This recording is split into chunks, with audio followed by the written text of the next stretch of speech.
Welcome back to ZMS Esports Studio, your home for all things virtual cycling and virtual racing. You're joined today live by me, your host Mark, as we navigate you through another stage of Chase the Yellow. But what is Chase the Yellow? Well, of course, as you know, the largest cycling event of the sports calendar year, Tour de France, is well underway now with full force and ferocity.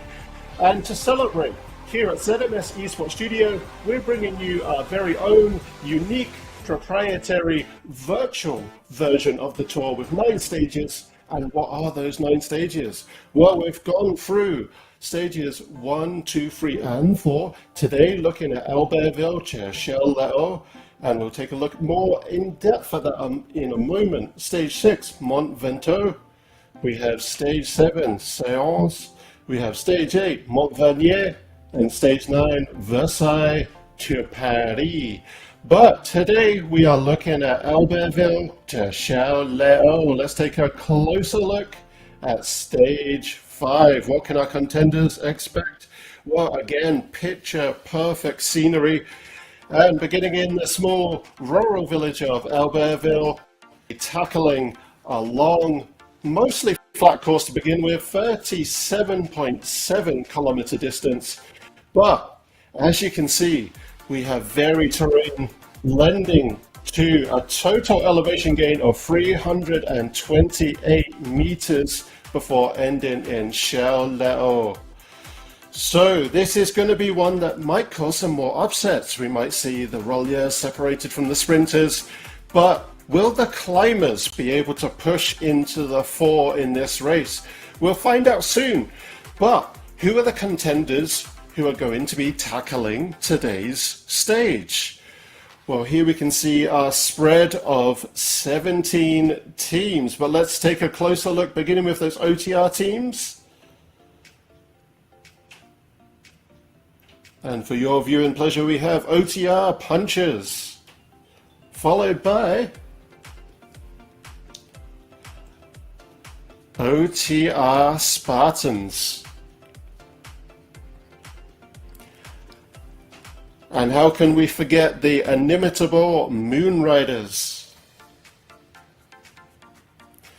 And joining us and partnering with us for the Chase the Yellow Tour series, we have E-Cycle Club Denmark with E-Cycle Club Denmark Team 1.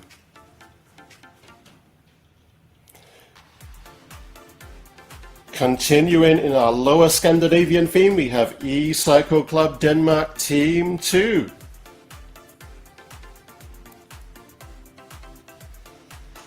Now we have an interesting union team between West London Virtual Racing, or WLVR, and Peddlers to form West London Peddlers.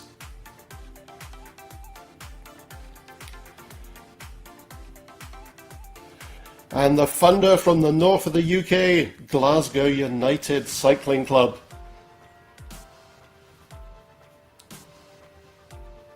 Currently the team to beat, we have Race 3R.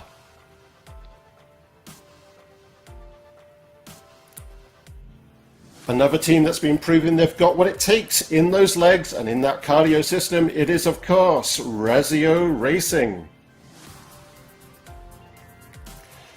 Now we go south of the equator and we begin with RGT Australia's The Bike Place.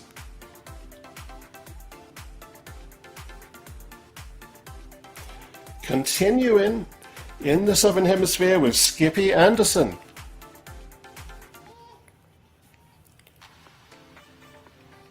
And the team that has been bringing a lot of heat to the top of the tour here at Chase the Yellow is Cadel Sharks.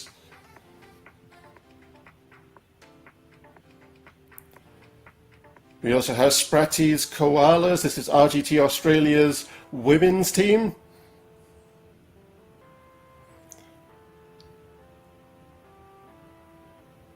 And we have Stewie's Magpies.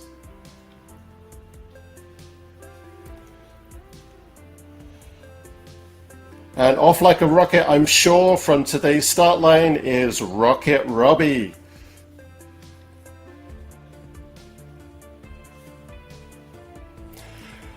And last but not least, we have Oppie's Stars. So that's a quick look at all of your contenders that will be taking on today's stage. So a mixed terrain, and that is certainly going to bring the heat to the quads and the glutes of our riders as we begin to take a look at our riders forming in the pen, ready to shoot off at that start line. But before we do that, before we get too excited about that start line, let's take a look at the general classifications as they stand from stage 4, beginning with the men. And still the rider to beat is Jonathan Orr with a cumulative time. So this is the time tallied from all stages so far, start line to completion, 3 hours 45 minutes and 54 seconds. 57 seconds behind, but still proving that he is a top contender and a fierce contender, is E-Cycle Club Denmark Team 1's Kasper Hederdom. Igor Kopse, former UCI champion, is of course going to be a fierce contender, and he is 2 minutes and 11 seconds behind Jonathan for a time of 3 hours 48 minutes and 5 seconds. Joining Jonathan in the top 5 from Race 3R is teammate Said Carradine, 3 hours 49 minutes 37 seconds. And with that phenomenal paceline effort from Cadel Sharks that we saw in stage 4, Bo Duke is shot up to the 5th place position with a total time of 3 hours 49 minutes 48 seconds, making him 3 minutes 54 behind Jonathan in cumulative time for the men's GC top 5. But how about the women's general classification? Well, Kat Coleman has jumped to that number 1 position and is proving to be the one to beat with a cumulative time of 4 hours 50 minutes and 13 seconds. Michelle Williams holding very strong on to second place, 1 minute and 55 seconds behind Kat Coleman for a total time of 4 hours 52 minutes and 8 seconds.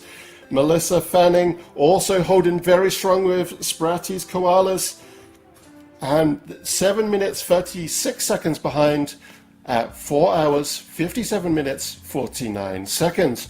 Wendy Gallagher, aka Wendy Wonder Wheels, is 37 minutes 11 seconds behind Kat Coleman, 5 hours 27 minutes and 24 seconds.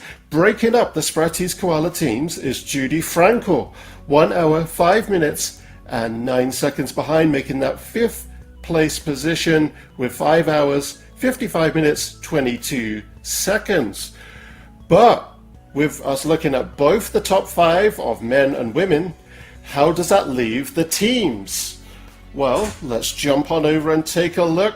Race 3R staying very fierce on the top, so this is cumulative time, first contender to last contender from any given team, start line to finish line, makes up this cumulative time on any given stage, leading to teams' cumulative time. So Race 3R set the marker at the moment, 11 hours 32 minutes and 40 seconds. Only 1 minute and 21 seconds behind, which for an entire team is a very fierce effort, and one that is going to cast a shadow that Race 3R are going to want to sprint away from. That is Cadel Sharks, 1 minute 21 seconds, and that is 11 hours 34 minutes and 1 second. Razio Racing only 13 minutes 47 behind as a whole team, 11 hours 46 minutes 27 seconds. Glasgow United Cycling Club bringing the speed for Scotland. They have 12 hours 4 minutes and 41 seconds, putting them exactly 32 minutes behind Race 3R. And Moon Riders, with those fierce European, Central European contenders, sit at 12 hours 16 minutes 48 seconds, 44 minutes and 8 seconds behind the benchmark that so far has been established by Race 3R. But will we see any challenges today, any upsets in the GC? Well, that, my friends, is why we're going to jump on over to the start line. Watch our contenders as they begin to get ready, begin to get psyched up, and begin to get in the zone. So here in the pens, we can see everyone waiting to push off. waiting to hop up onto the saddle, clip that left foot in, or right foot, depending on how you push off, and we can feel that tension in the air, can't we, friends? It's almost palpable. We could cut it with a knife, but a very blunt knife, arguably a butter knife. So we'll go through this more as we get deeper into the race. But what we have here, if this is your first time joining us for Chase the Yellow, and thank you for joining us, whether you're first timer or recurrent, you'll see two windows. We have live, which is Northern Hemisphere, which is going to be live right now. That's the left window in the center of your screen. The right window in the center of your screen is time slot 1. Invariably, it's going to be Southern Hemisphere. The cumulative times from both races form into one table, which gives us the one result table or general classification that we just showed you. In the top center of your screen, we have the checkered gold and black flags.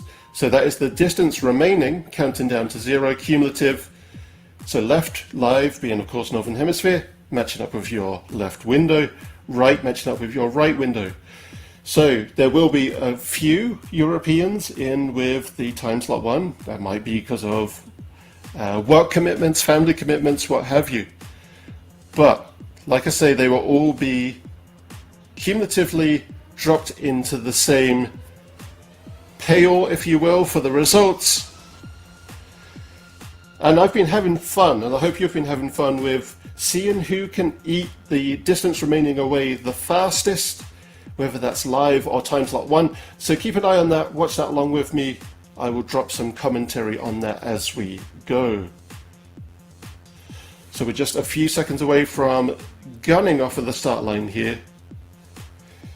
And let us know in the comments, while we're waiting, who is your money on in terms of the teams, in terms of your star riders, both here in Chase the Yellow and in the old TDF, the Tour de France. My money being on Michael Woods as a fellow Canadian paid off in stage 9. It was absolutely phenomenal. We are off. A little bit of a faster gun on the Northern Hemisphere side of the race right now. But let's jump on over to Australia and see how they begin to push this phenomenal effort out of the way. So we have here D. Poggi really pushing hard. They've been chased by Bo Duke. Bo Duke really proving himself to be a phenomenal sprinter and working with his team of fellow sprinters, as we saw in that prior race in Cadel Sharks, to form a Triple T pace line so that they can evenly meet out the effort as sprinters and kind of turn their race effort more into a Rollier effort. Mark Rowbottom here really pushing ahead and really showing what he's got for Rezio Racing. We've got Chris Morgan here, another familiar name to anybody who watches the Love Triple T or Love Team Time Trial series, live with us here on ZMS Esports Studio, and it also is a race series that occurs here in the virtual cycling platform that we find ourselves in today, which is Wahoo RGT, which we'll talk a little bit more about in a minute. And I'm really happy to see Jonathan Rabab live with us from France, another familiar name to me from having performed commentary on the React eCycling race series. We've got David Bors here looking to catch on to our big breakaway on the front there. And Carl, I mean, what can I say that hasn't been said about RGT Sweden's Carl Sander Persson, except to say that I'm sure we're going to see some phenomenal above threshold efforts as we get deeper into today's race. Vincent Taylor also from the UK there. And Craig Dole, who is one of the main contenders in RGT Australia's Love Triple T efforts. And may I say how happy we are to have the RGT Australia contingent join us. There's a huge appetite for Wahoo RGT down in Australia, and you have some fantastic teams there. And Kat Coleman, who we discussed being top of the women's general classification here, going full anaerobic. If you are new to watching this, and you wish to follow along with what efforts our riders are putting out in the real world, look no further than the color-coded bar beneath the name tags of each rider. A quick rundown is Functional Threshold Power, or FTP, is your ride for 20 minutes to 1 hour effort. That will be represented by green. Going above that is going your small percentiles over as you get into the light amber. As you get into the dark amber, arguably dark orange, that's when you're beginning to become sub-anaerobic. Dark red, full anaerobic. And we've got P. Neutzeling here, a familiar name once again to anybody who follows RGT Australia. And the Love Triple T series is what I should clarify with there.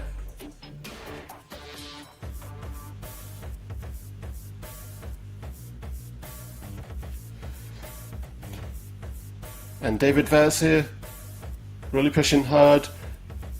And Michelle Williams as well.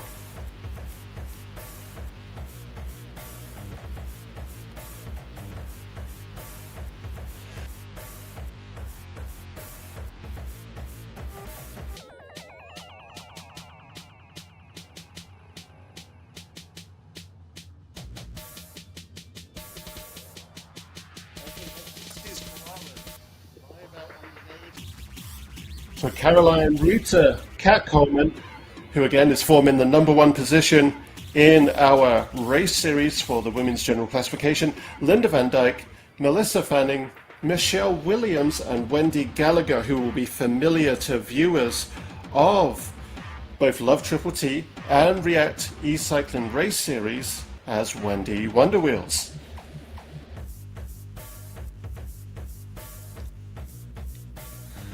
So we can see Wendy Wonderwheels ahead there with her team, Spratty's Koalas, as denoted by their jerseys. But we can see Sean Lavelle looking to catch up. Interesting that Sean is today on the Australia side of the race. Normally pretty good at being on the Northern Hemisphere side. But we have OTR Punchers, of which Sean Lavelle is one of the main contenders, alongside Kevin Barkley, Tony Lake, Andy Wadess, James Ogilvie, and Stephen Elliott.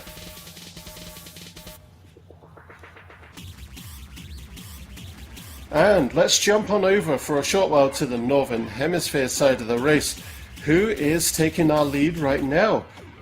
So we see Jonathan Orr there is struggling to catch up. We've got Feldbauer here, joined by Nikki Halgaard, James Melville in hot pursuit.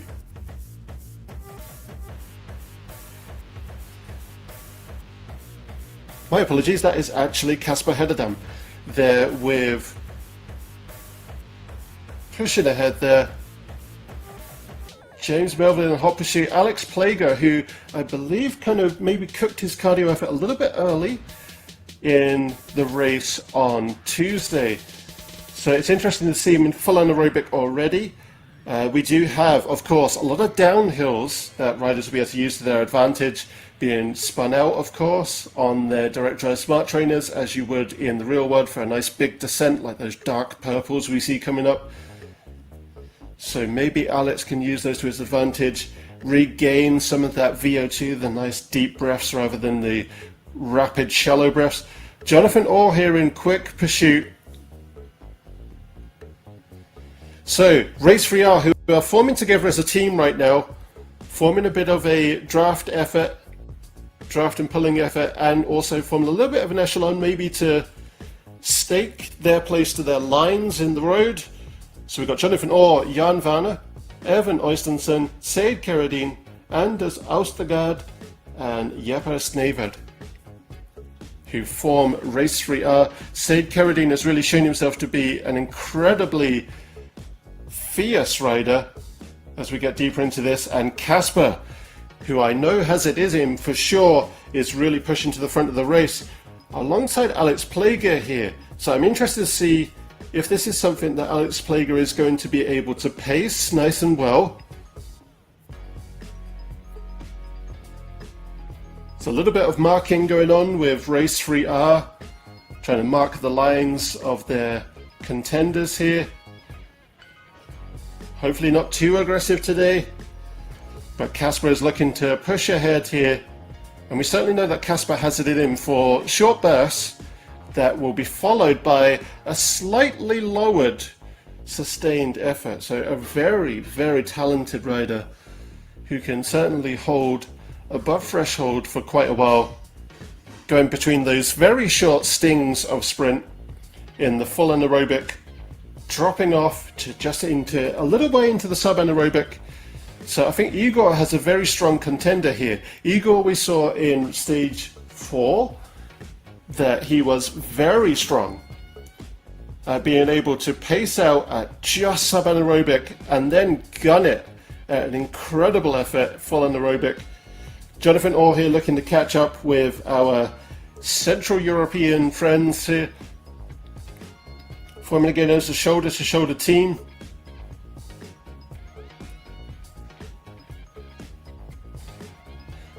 And Igor Kopse, a familiar name to me as I've kind of followed a little bit of his career, both in the virtual space and in the real world, where he has won numerous UCI titles on UCI mandated Grand Fondos, or as they would be called in the UK, France, and former British territories, now independent territories such as Australia and New Zealand. Not here in Canada, we do call them Grand Fondos, but they would be known as Sportives. So we have Razia Racing, of which Igor is one of the top players. We have Matt Hammond joining Igor, Nick Greenhalgh, Ingmar van Beers, Mark Rowbottom, and Andrei Krajewski. So keeping nice and pace right now as we're getting into a bit of a climb. So we're starting to see a chase effort coming in as James Melville from Glasgow United Cycling Club joins on. And James is joined today by Alistair McAlpine, who we can see right there latching on to, as I discussed last week, that metaphorical fish hook of that breakaway effort. We have Stevie Cooper and Ian Hepburn in the mix as well. Casper holding strong on the front. But now that we spent some time seeing who's leading in the Northern Hemisphere side of today's race, why don't we jump on over to Australia for a little bit with time slot 1. So it's neck and neck on that time remaining right now. We've got Tristan Dimmock really pushing ahead, looking to catch up with Jan Vanner, Mark Rowbottom, and Jonathan Rabab, who are pushing ahead. So Chris Morgan as well. Bo Duke, I'm interested to see Bo Duke not right at the front here. So I'm wondering what's happened with Cadell Sharks, if they have not managed to latch onto one another here. And it does look like Lorenzo Simons from Moonriders has managed to place himself in amongst that effort. Maybe looking at breaking apart the effort and making it so Cadell Sharks really have to push to catch up with one another here. But Chris Morgan and Tristan Dimmock being with the same team, hopefully looking to push ahead and bring their race effort up. So we've got Luke Webster as well. And we have a small team forming just behind. And I'm trying to remind myself of what team that is. But we have Andy Yelland and Dave Newton as well forming part of this team. My apologies, that's Skippy Anderson. So we've got Scott Francis, David Bors, Ash Yelland, David Newton, David Daly, and Mark Wardrop. So forming a bit of a team effort here, not quite a Triple T pace line, but certainly going shoulder to shoulder with the two pullers there, looking to give some draft benefit to Scott Francis. And don't worry, Scott, once you get through that climb, the little bit of a climb that we're in, I'm sure it's going to become greatly easier as we even back out. So fantastic chase effort there. We've got Carl here giving us a pretty good effort, just above threshold right now, getting into that blue, not quite turning into the ambers. But I'm certain we're going to see Carl really press on the gas as we get through this pretty fierce climb. So we're getting into the, if you follow along at the bottom of your screen there, we have the elevation profile. So your greens are relative flats, if not entirely flat. Going into light ambers is a mild climb. As we get into those almost blood orange colors, going into that very dark, rich red, that's as we're getting into very steep climbs. Conversely, going into light blues is a small descent, but as we get into those dark blues, arguably becoming purple, that's a very steep downhill where I'm sure most of our riders will be spun out. Mark Rowbottom beginning to push ahead. Bo Duke has now made his way right up to the front here, which didn't take very much at all. So we can see that he is, of course, I'm hoping he's from Melbourne, so I can use a rhyming nickname, but the Melbourne Missile. And D Pogi, or Pagai, pushing ahead here.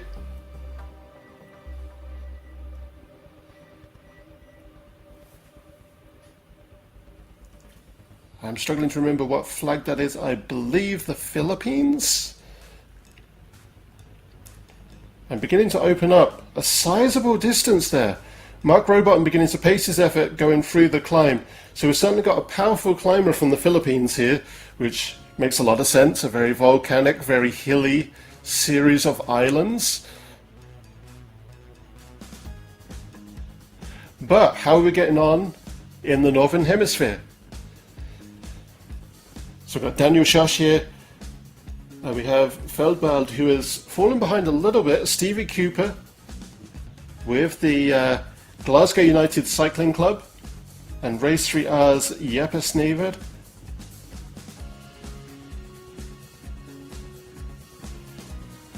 Yep, you've got to get those quads screaming, Christoph.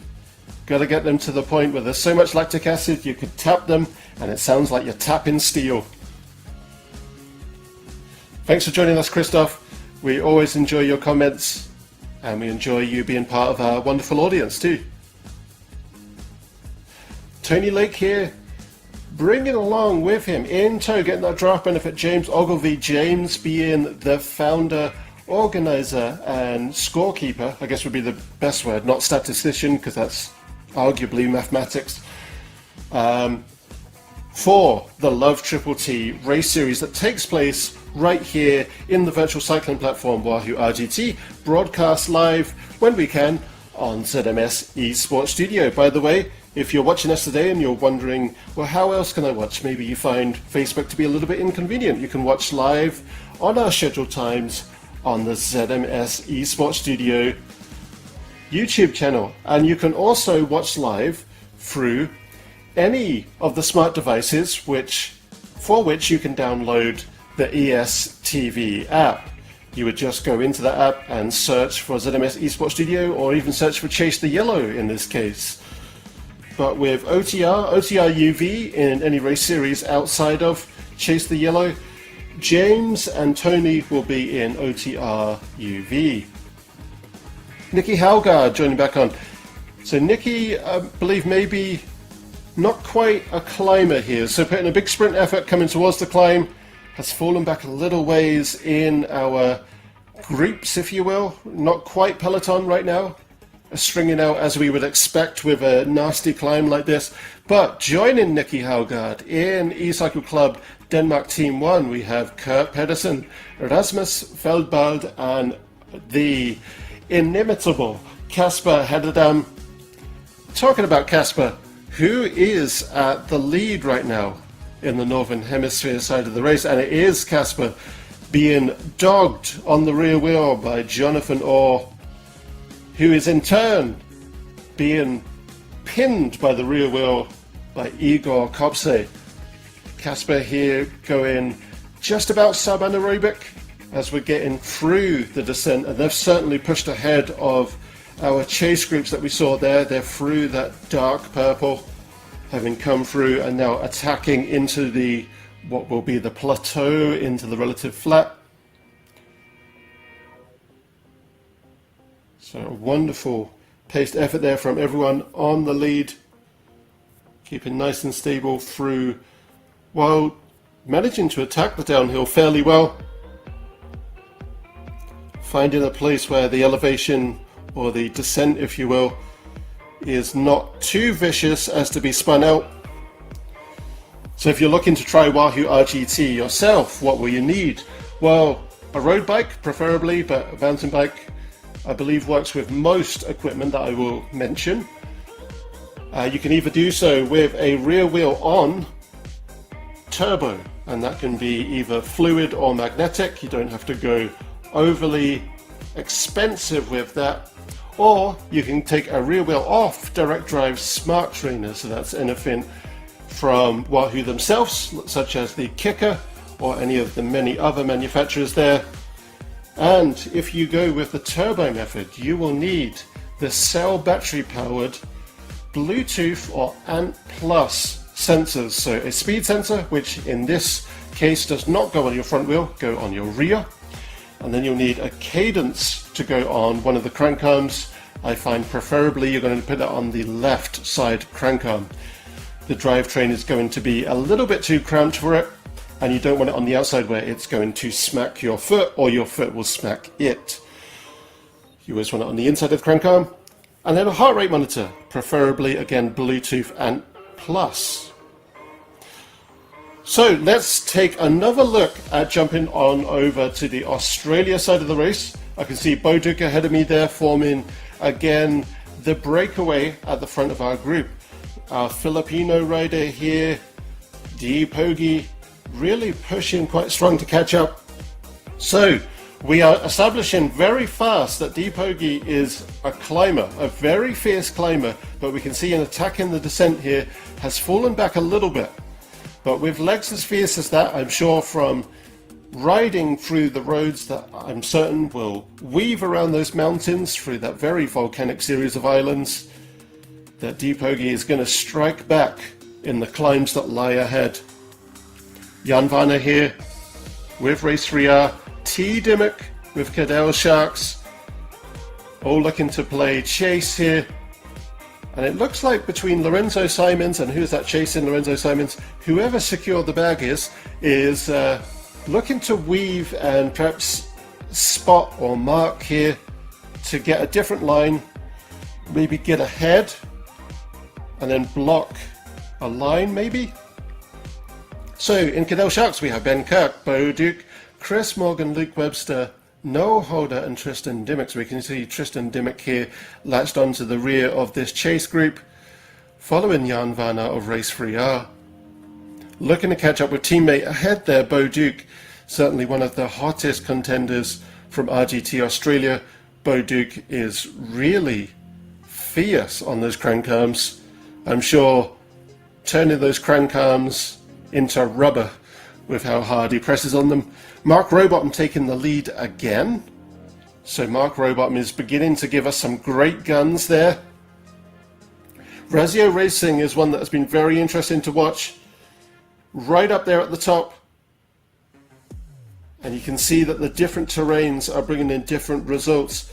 But Mark Rowbottom is certainly a roller, but maybe not as skilled as Igor at pacing out that effort. Which is, there's nothing wrong with that. I have no clue how to pace an effort for a race like this myself.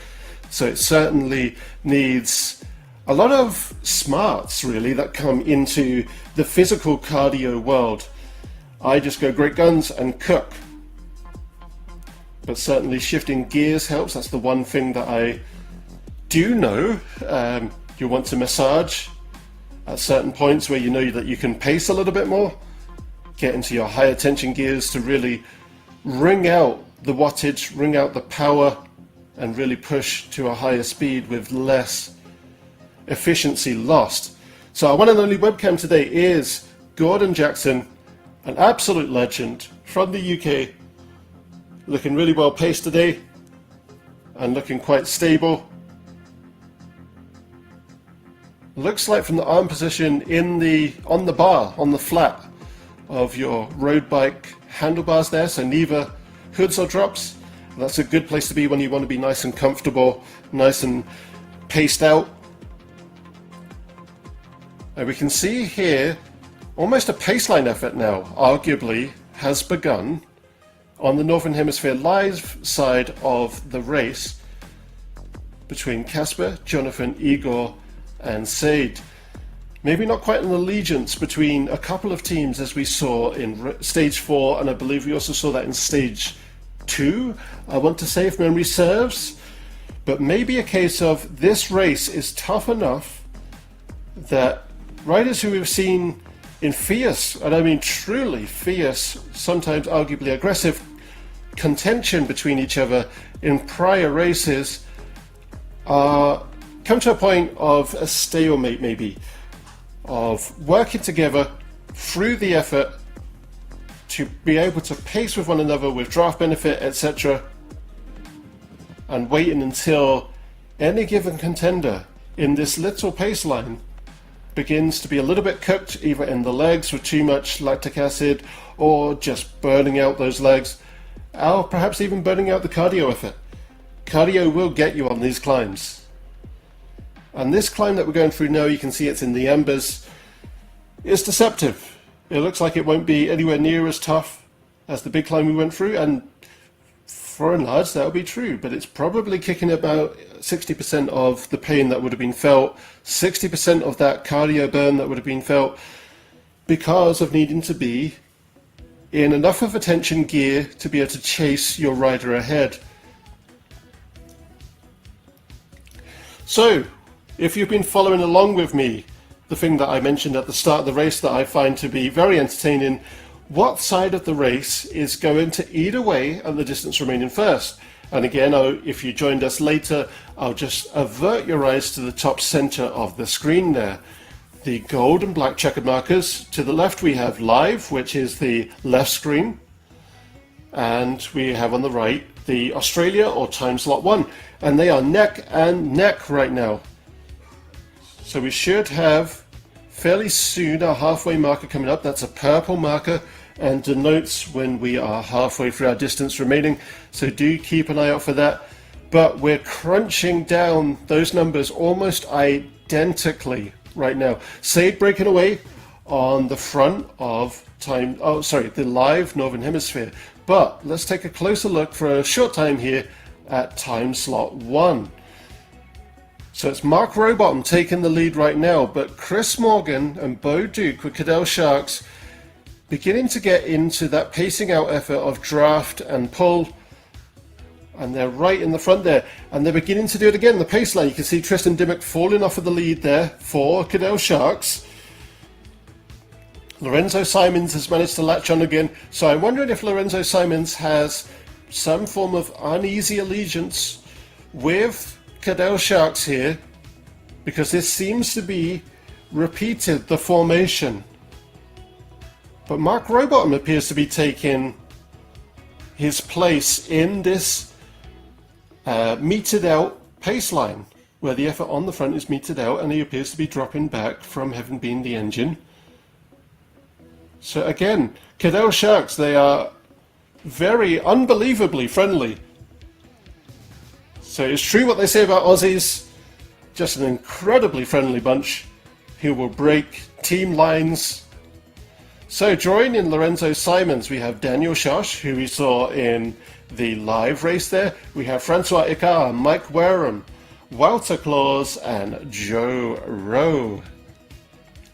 So Lorenzo Simons is certainly proven to be one of the fiercest sprinters in Moon Riders.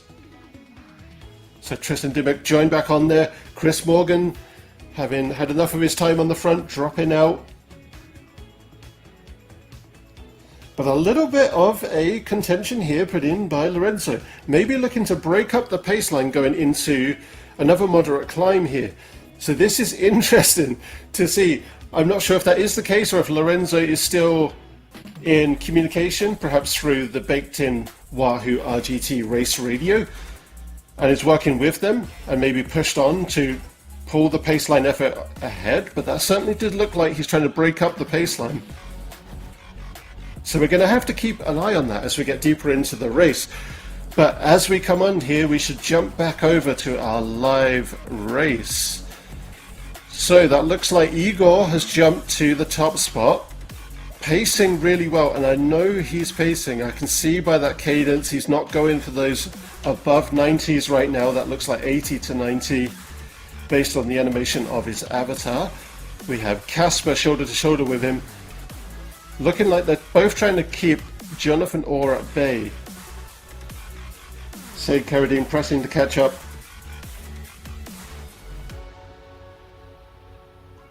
So Igor here, again maybe a little bit of aggression coming from Race 3R.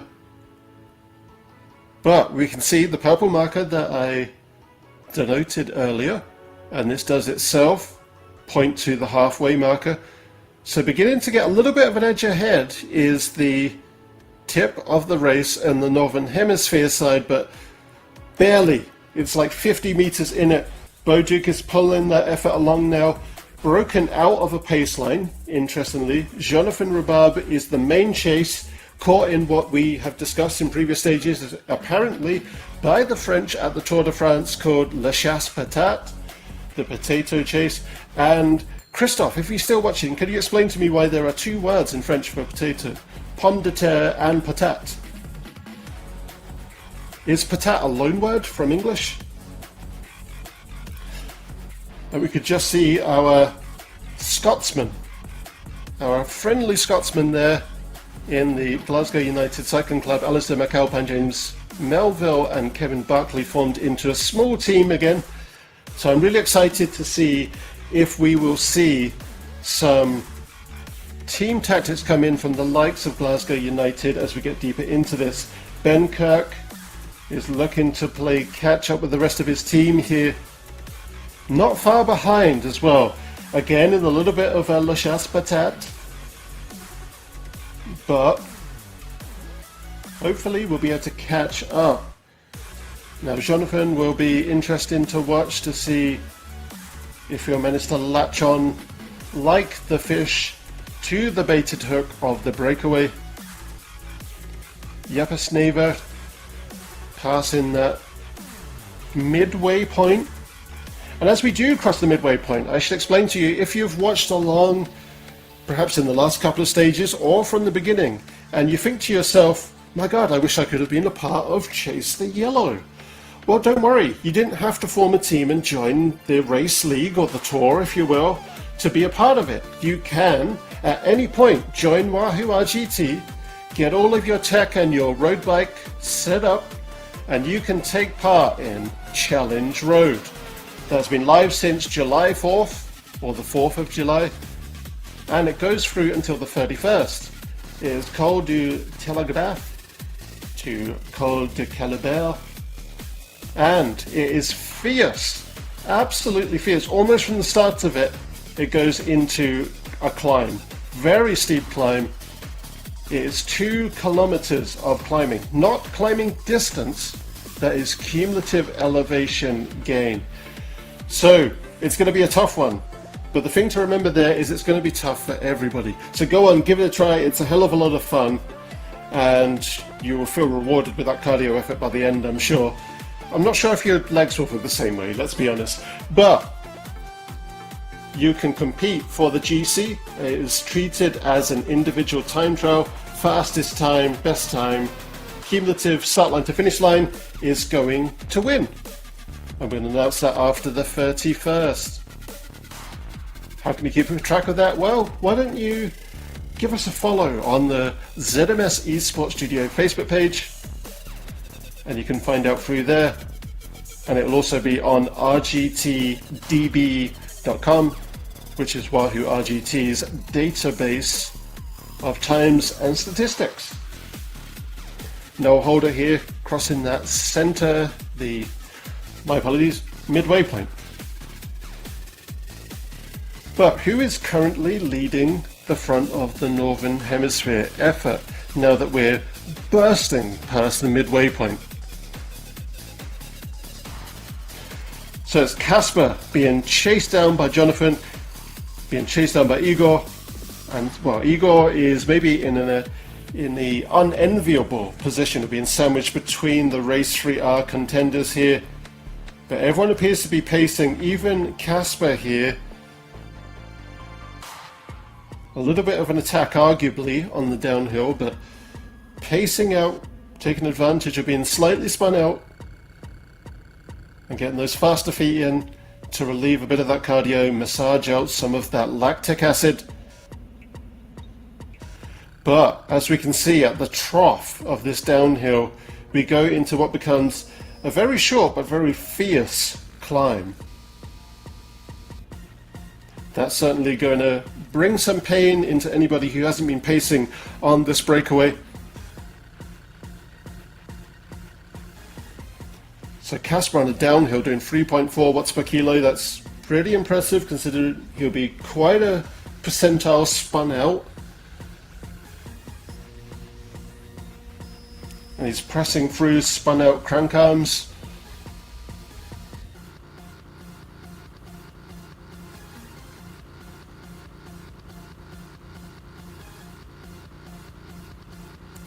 So with this in mind and holding what again is formed as a paceline for now, let's jump on over to Australia and see how we're getting on in time slot 1. So we've got Atkinson here.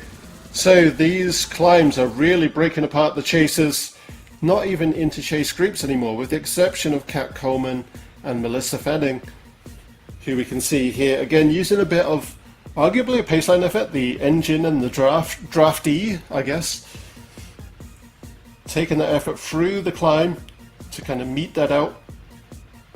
But we can see ahead that it looks like the lead contenders are getting to the final or second from last major climb. Michelle Williams as well, also with Spratzy Koalas. You'll be able to follow them with their pink neon jerseys. Sean Lavelle here with OTR punches.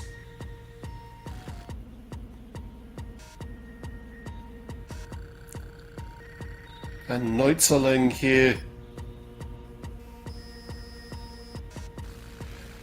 So again, really strung out for our climbs, which I kind of expected. And again, as I covered at the start of the race, I did expect that we were going to see the race effort be separated into who are the climbers and who are the rollers versus who are the sprinters. So it looks like Casper's beginning to break away on the front there, even from the breakaway. Really pressing on through this climb and using the climber side of his roller advantage. So Rollier being like an all-rounder. Igor's not far behind, but it's been forced to press into going for anaerobic here to catch. And he's eaten away that distance no problem. But is he being lured out of pacing his effort by Casper? So joining Casper for this effort with E-Cycle Club Denmark is Rasmus Feldbald, Kurt Pedersen, Nicky Haugard, together forming E-Cycle Club Denmark Team 1. Rezio Racing, who we can see Igor there putting in hot contention for that top spot, is joined by, complemented by, if you will, Andrei Krajewski, Mark Rowbottom, who we saw in time slot 1, aka the Australia side of the race, Ingmar van Beers, Igor, of course, Nick Greenhow, and Matt Hammond. So again, I'm going to avert your eyes to the top centre there. We can see that, again, neck and neck between Australia, or time slot 1, and the live time. But complementing Sade and Jonathan Orr is Jan Vanna, Evan Oystensen, Anders Ostergaard, and Jeppe Sneverd for Race 3R. And we can follow them by their jerseys there, the red, blue, white and black jerseys. So Bo Duke is really pressing on again. They're back into their pace line. And Lorenzo Simons is still there. So I'm wondering if that was a little bit of a mistake earlier. Because certainly he seems to have found friends in Cadel Sharks. And friends along the lines of, well, we're a team of sprinters, you're a sprinter. Why don't we meet our efforts together? At least that's how it appears to be. Mark Rowbottom seems to be arguably with this pace line. So I'm uncertain if Mark is maybe part of this allegiance between Cadel Sharks and Stragglers. But now we can see some meeting out of some surges between Casper, Igor and Sade. And I'm loving seeing this pace line effort. The way that the Cadel Sharks boys do it, they are almost surgical It's like a special forces military operation at the level of science meeting art, for which they execute said paceline. Igor Kopse managing to use his time surging in our attack on the front, so that chance of that being a paceline seems to have fallen asunder right now. Although, as I say that, they are beginning to form behind each other's rear wheels. Again, I'm not certain that this is a cross-team effort like what we're seeing on the Australia side of the race. I believe that this is a case of this is such mixed terrain in this race that riders are hurting enough that they're looking for a mutual advantage from one another. Certainly we can see Casper trying to push ahead here, which he does quite comfortably, weaving around people, which is interesting. Perhaps looking to force the race from apex to convex of the road, therefore stretching out everyone's efforts. Arguably, not certain, but that's certainly how it appears. So this really is a nail biter. I'm certainly pulling up the hairs on my legs here, on my hairy legs, with the anxiety, the nail-biting anxiety of all of those riders being mere millimeters from each other's rear wheels and being in hot contention with a similar distance from one another. But look at this pace line on time slot 1, aka Australia. Bodick now taking turn as the engine on the front. But I am thoroughly impressed by how, knowing that they are a team of sprinters, that they really have to put in their effort as a team, deciding not to make an echelon, and they're deciding to really just push through it by using draft benefit to full advantage in a pace line. And it's absolutely fantastic to see. Again, we are neck and neck, nail-bitingly so, between the distance remaining of the Northern Hemisphere, or live, and Australia, time slot 1, as you can see by, again, adverting to us to the top center of the screen.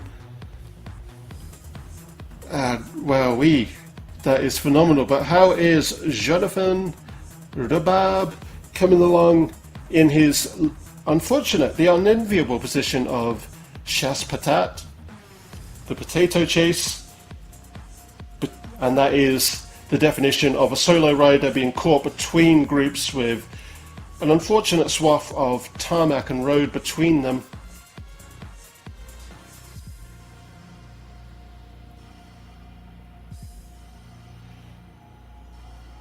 Dear Maestro, would it be possible to catch Jonathan?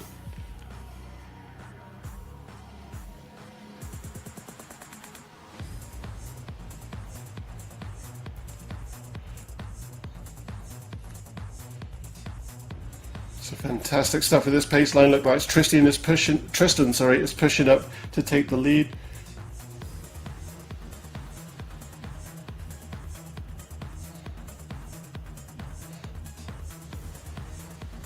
Chris Morgan, currently the engine on the front. Tristan is really pushing hard there to get onto the front. I believe we're going to see a surge from Chris, because this is just how surgical and exact and precise the Cadell Sharks guys are, is that Chris is going to make a nice push as not to slow and to unevenly pace the group behind him. He's going to push ahead and drop out. So he drops out by being probably a meter or two or more ahead, and then Tristan will fall in. But no, Tristan just took that expertly to push ahead rather than letting Chris fall out. It looks like Mark Rowbottom is pushing to perhaps be ready to be the relief for Tristan. But wow, neck and neck still. And perfect music for this moment in the race, with the tension that you can feel through the bass. With the bum, bum, bum, bum. But who's going to take it? So we've got the Glasgow United Cycling Club team here, working together, playing catch up. they're not far behind. They are currently also in Chasse Patate. So we've got James Melville there taking the lead, Alistair McAlpine. We've got Stevie Cooper and Ian Hepburn. I believe this is working together across teams actually. I believe Kevin Buckley is actually with OTR Punches, if memory serves. And yeah, there we go, OTR Punches. So this is more a case of he is with his fellow Scotsman, surging with the Scots. So wonderful effort there, keeping each other well paced. So Christophe Contant, who placed that wonderful comment earlier, is right here with the West London Peddlers team. Nick Greenhalgh there. And we've got Anders Ostergaard.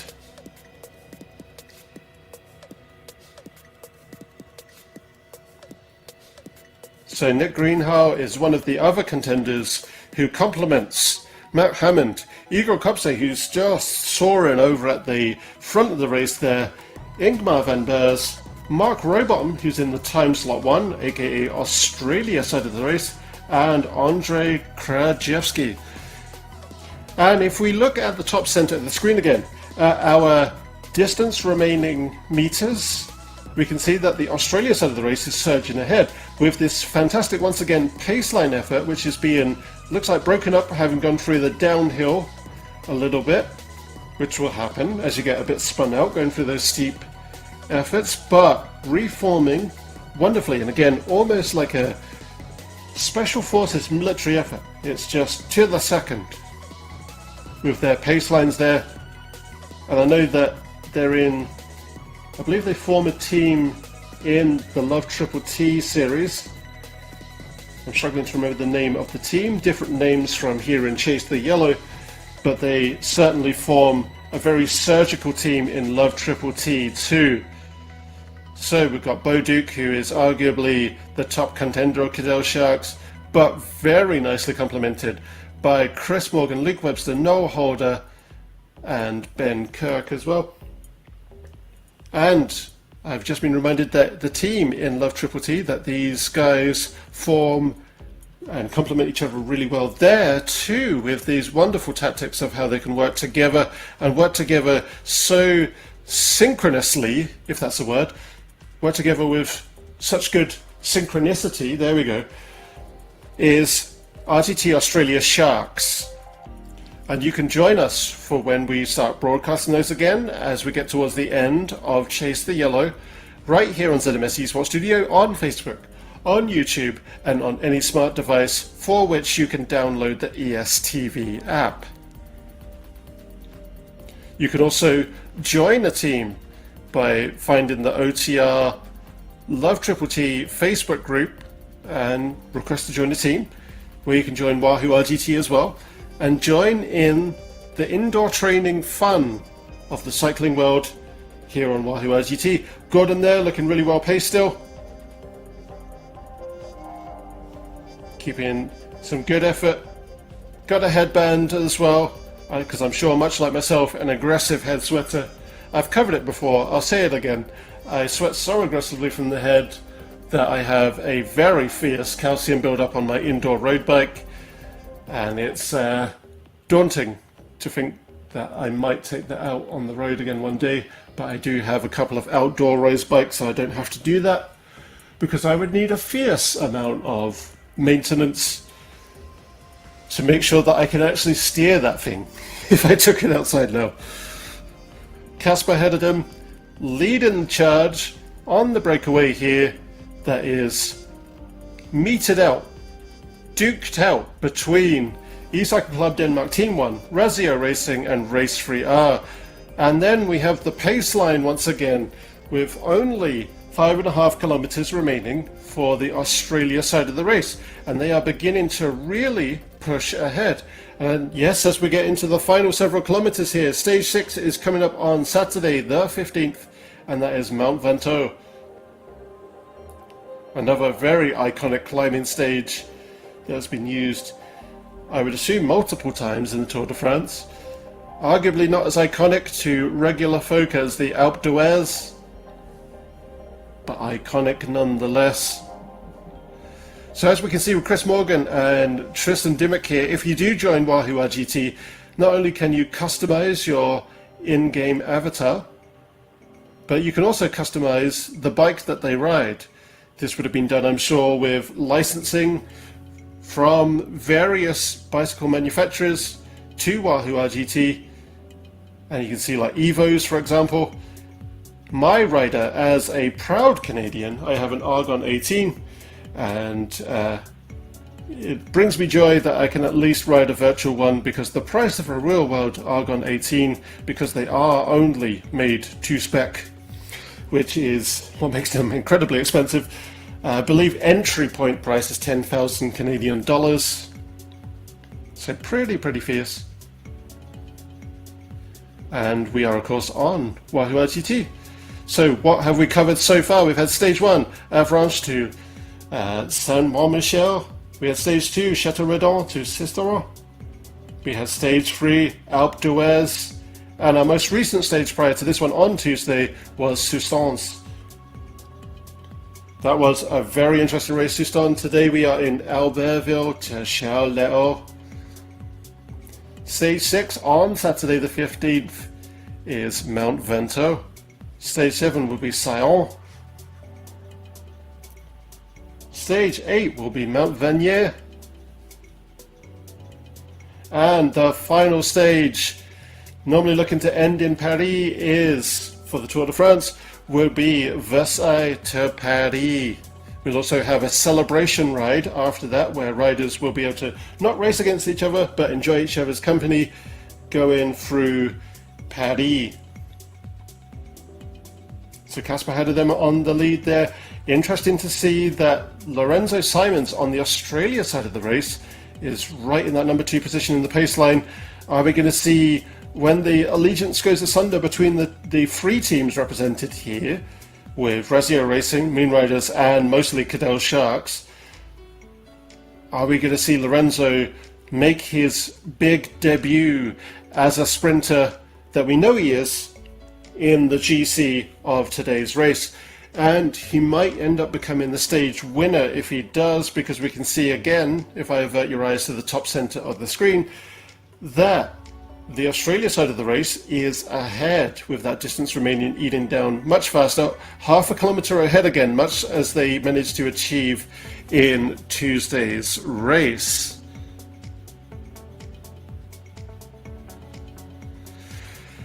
And arguably a pace line still going on the live Northern Hemisphere side, of which Casper is the lead right now. And I am wholly uncertain, because it is not as immediately apparent to me, because of the arguably aggressive tactics we saw at the head of the race in both stage 3 and 4.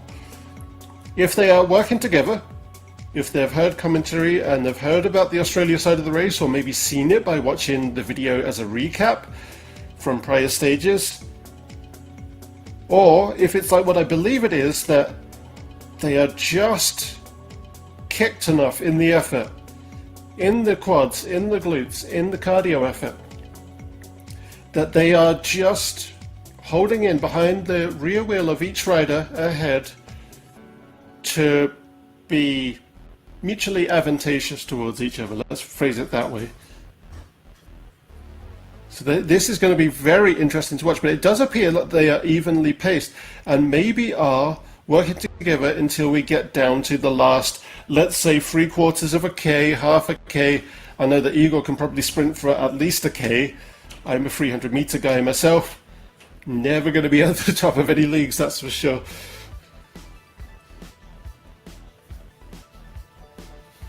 But Casper there, keeping a nice even pace for that set pace line. Mark Rowbottom now taking that second place position. So still as close to the end as we are. On the Australia side, it shows how friendly this group are to one another.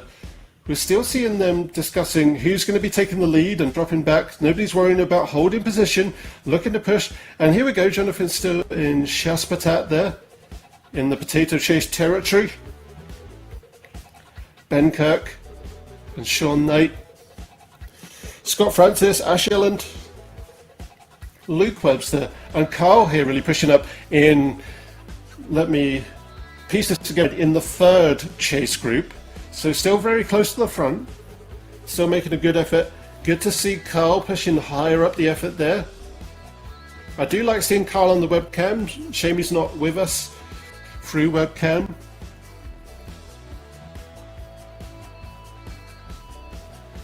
So we've got Casper there still holding the lead, so it doesn't look like anybody is switching out as the engine on the front, which brings doubt to my questioning of, is this a team effort? Have they put aside the arguably aggressive tactics and are they working together? Because nobody seems to be switching round. On the Northern Hemisphere side of the race, I should add, for clarification. So that's going to be very interesting to see. So we're down to under 1 1/4 kilometre remaining on the Australia side of the race. Just over 1.5 remaining. So we do have a Flamme Rouge today, so I get to show off that I know that terminology from the Tour de France. Again, I'd love to know how that came to be, the red flame, but that is a name, a technical name that describes the 1 kilometre remaining marker, which we have just passed. That was your hot neon pink there that we just passed. Lorenzo is now surging ahead, so it looks like the sprint effort and the surge effort is coming in much earlier. And I mean, good on Lorenzo for being able to sprint for that long. Into the full anaerobic here, but we do have Bo Duke behind there. We know that Bo Duke is the Melbourne missile. I'm really hoping he's from Melbourne to make that work. But we know that he can certainly surge, but he's not yet. He's pacing out. Now we can see him getting into that anaerobic. But I think it might be Lorenzo today. This is going to be very exciting. Lorenzo opened up a whole swath of distance on that tarmac. And the same is beginning to happen now in the Northern Hemisphere side of the race. We're beginning to see that any question of allegiance that we had certainly isn't there anymore. But Lorenzo is just flying here. So Lorenzo has just 250 meters remaining. So 150. This is interesting. Bo Duke is certainly not far behind. He's got that second place position, so he's moved up very fast. But he is still 100 meters behind, and it is Lorenzo for the win today. I've been watching him closely as a sprinter, and certainly we can see that he has come to the fore and has finally found his opportunity to show what he had in those legs and what he had in his cardio system. But phenomenal effort from that Australian sprint group. Jonathan Rhubarb there about to pass the Flamme Rouge, and it looks like Jonathan Orr has been dropped, has maybe found his limit of where he can push on a certainly very strong paced effort there, and there's no shame in that.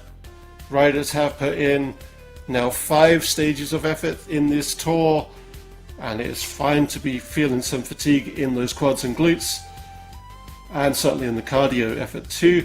But obviously the more effort you put in the cardio effort, the easier it becomes, so it's more going to be the legs at this point. But Sade really pushing. This is neck and neck between all three here.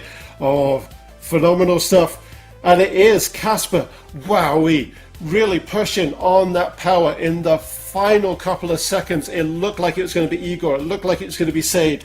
There was some duking out of where that was going to be in terms of position, and Casper takes the convex of the road and really pushes ahead, really proving that he can sweep across the road, make a little bit more distance for himself, and still gun in on the attack.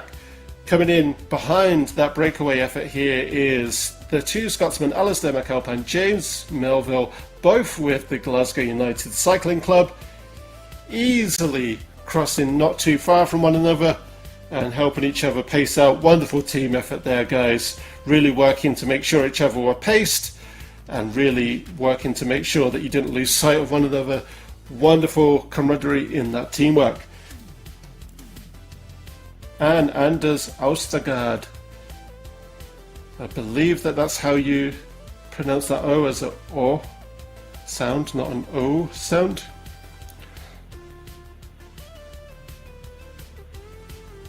Got Jonathan here, keeping nice and well paced, knowing that he's in that chasse patate, and this is the benefit in the end of being in that chasse patate, is you do have that expanse of tarmac between you and any attack groups ahead and chase groups behind. So once you get to being very close to that finish line, you can just ease into a pace effort and hold your position on the GC. So great stuff there, Jonathan. Jeppe Snever here, chasing Anders. We've got Ben Kirk. We've got Sean Knight. Keeping closely knit with one another. Again, arguably doing an engine and draft effort there.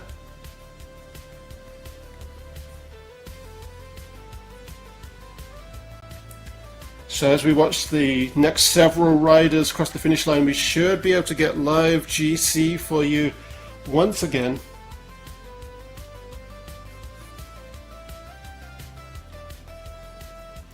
And Carl, a familiar face to if you've watched any of the webcams in our live streams, but also if you've watched Love Triple T and also the React E Cycling Race Series. Very impressive, and also a little bit humorous to myself, and laughing with Carl, I should clarify, that we always see him putting in such phenomenal effort that he overheats to a point where he just wears the bib shorts. There is no base layer, there is no jersey, just the bib shorts. So, I mean, what a guy. If you can put in that level of cardio, get that level of heat come off of your body, and still give it great guns like that, well, good on you. Fantastic stuff, Carl.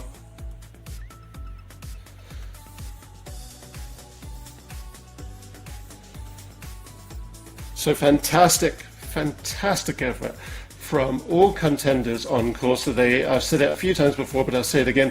The thing that I really love about Chase the Yellow is while we are tackling the stages that have been used in various Tour de France's, we are tackling shorter form versions of them, which allows us to be able to invite contenders, racers, if you will, of all different cardio levels and all different cycling levels, whether that be climber, rolleur, sprinter, and have everyone compete equally on an even keel.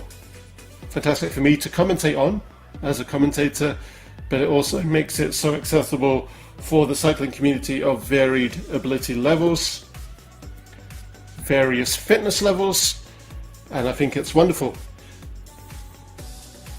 The vision mixing today, before we jump on over to results, I should mention that all of the wonderful virtual cameras you've seen, all of the graphics on screen, and all of the live vision mixing of such is done live by Damon of ZMS Esports Studio, live out of London. And we can see Damon live on webcam there. Good evening to you, sir. Thank you for all your hard work on behalf of both myself and the audience. That is a very dazzling array of equipment there, and so that takes a lot of effort to control all of that live with the uncertainty of what can happen live, as you saw on stage 4 with my little audio blip at the very start of the live broadcast there. It is live and anything can happen, but we recovered very well from it, and that is in no small part to the very quick thinking, fast on the feet efforts of Damon.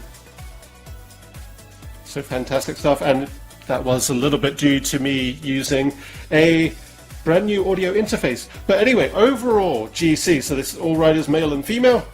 Today's race has been, so it looks like that was of course won by Casper there. However, this is based on cumulative time from all 4 stages. So still in the number 1 position is Jonathan Orr with 4 hours, 42 minutes and 16 seconds cumulative time. 53 seconds behind, so eating away 4 seconds of the time we saw at the start of the race on the GC from stage 4 back to stage 1 is Casper, and that is 4 hours, 43 minutes and 9 seconds, 53 seconds behind, as we just discussed. Igor Kopse beginning to bounce back up in the GC here for Razio Racing, 4 hours, 44 minutes, 24 seconds, only 2 minutes and 8 seconds behind. So these times can be eaten away at very easily. And we are only 4 stages away from the end, just over that halfway mark, arguably 60% through. Bo Duke, with that phenomenal sprint effort and paceline effort, we are seeing him at 4 hours, 45 minutes, 11 seconds, 2 minutes, 55 seconds behind Jonathan Orr. Tristan Dimmick also with Cadel Sharks rounded out the top 5 on the overall GC for Cadel Sharks. 4 hours, 45 minutes, 14 seconds, only 3 seconds behind Bo Duke, and only 2 minutes, 57 seconds behind Jonathan. So Jonathan has some competition right now. And we'll see that come out of the wash in Stage 6 on July 15th as we continue Chase the Yellow. But women's GC, Kat Coleman still the one to beat at 5 hours, 59 minutes, 38 seconds cumulative time from across 5 stages. Michelle William, 6 hours, 1 minute 57 seconds, so only 2 minutes 18 behind. Kat Coleman has some fierce competition there. Melissa Fanning in the 3rd place position, 6 hours, 7 minutes and 14 seconds cumulative for 7 minutes 30 seconds differential between her and Kat Coleman. Wendy Gallagher, aka Wendy Wonder Wheels, 6 hours, 46 minutes, 42 seconds, 47 minutes and 4 seconds behind. Rounded out the top 5 for the women is Linda Van Dyke, 7 hours, 37 minutes, 36 seconds for a total of 1 hour, 35 minutes and 58 seconds behind Kat. But with both of those things covered, how do the teams currently stand? Well, in the top spot, jumping up to the top spot with that fantastic paceline effort we saw is Cadel Sharks. And wowee, has that team camaraderie ever paid off? 14 hours, 20 minutes, 12 seconds cumulative time, and only 2 minutes and 42 seconds behind. So bear in mind that this is team effort, and based on the cumulative time of all riders crossing the finish line from any given team, that is a team that easily Race 3R can gain back. So we are going to see a hot battle between Race 3R and Cadel Sharks in Stage 6. So Race 3R are 14 hours, 22 minutes, 52 seconds, only 2 minutes and 43 seconds behind Cadel Sharks, as I just discussed. Razio Racing, 3rd place position. So beginning to bounce back.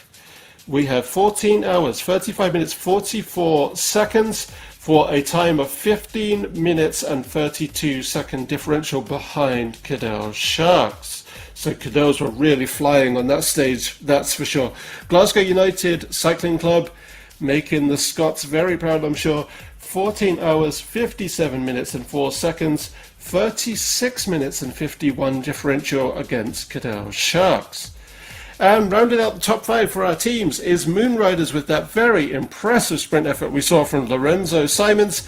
15 hours, 13 minutes and 15 seconds, a differential behind Cadel Sharks of 53 minutes and 2 seconds. Whoa, wowee. What a wonderful course that we had today. That was anybody's game right up until that final stage, but it's not the end of the tour for sure. We have Mont Ventoux on Saturday with a huge 1.5 Ks of cumulative elevation gain and 24 kilometers and 100 meters of distance. So sadly I will not be with you on Saturday. You'll have somebody, some kind soul covering for me, as I have a family commitment. But I'll be back for the remainder of the tour, the remaining 3 stages from Tuesday coming. But please do join my guest commentator as they take you through the fierce climb that lies ahead on Saturday. And to wrap up, I would like to say thank you so much for joining us today, audience and racers. It's been a phenomenal series so far. My name has been Mark. You have been a wonderful audience. Now please have a wonderful rest of your day. Thank you.